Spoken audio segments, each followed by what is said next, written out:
Exact! E sfârșitul lui octombrie și doar câteva zile ne mai despart de Halloween.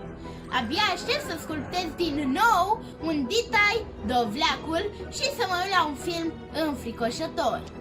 Cu vampiri, desigur.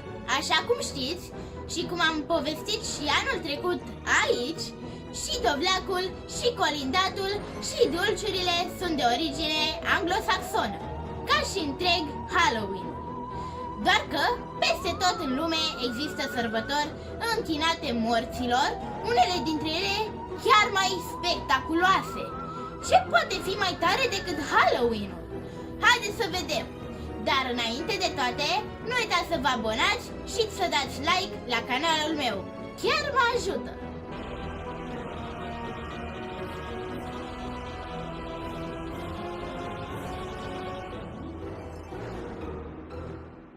Sufletele celor morți au o sărbătoare dedicată în întregime.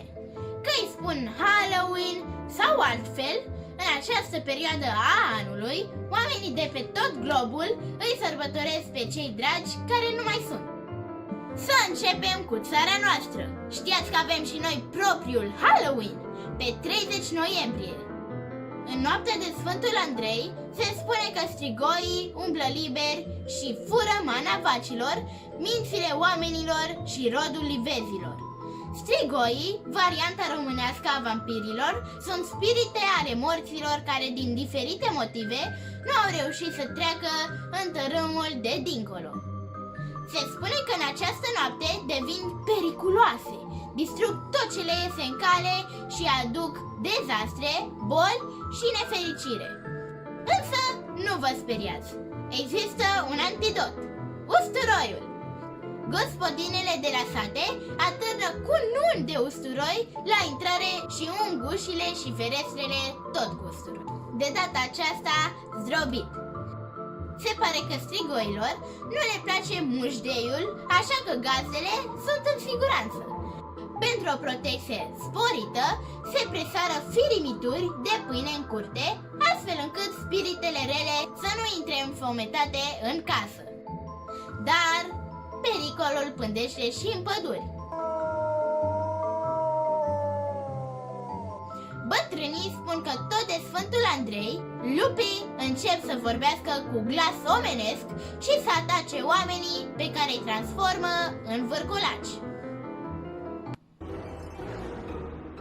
Să mergem la Halloween-ul austriac, unde, înainte să plece la culcare, oamenii pun pe masa din bucătărie pâine și apă, lasă lumina aprinsă și ușa deschisă pentru ca sufletele celor morți să se simtă binevenite la ospăți.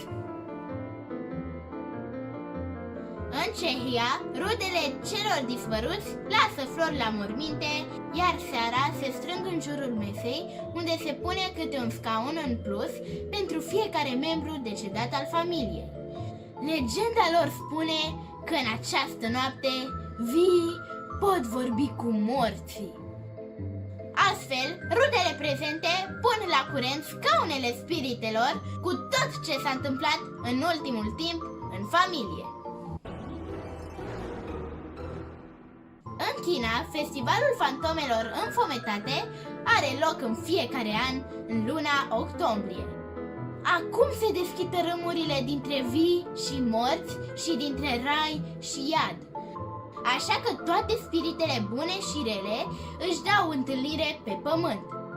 Au loc tot felul de ritualuri care au ca scop venerarea strămoșilor și readucerea liniștii în sufletele chinuite. Se aprind focuri și lampioane și se împarte mâncare. Japonezii au și ei Halloween-ul lor. Se numește Obon. Familiile aprind în această noapte un foc pentru a le arăta calea spre casă sufletelor rătăcite. Tot în această noapte se lansează pe ape, lumânări și felinare și se servesc mâncăruri deosebite în cinstea celor morți. Mexicanii sărbătoresc în fiecare toamnă Dia de los Muertos. Ați văzut filmul Coco? It's Dia de los Muertos. No one's going anywhere. Tonight is about family. muzică, pasiune, ofrande și fețe pictate în calaveras, cranii de mort.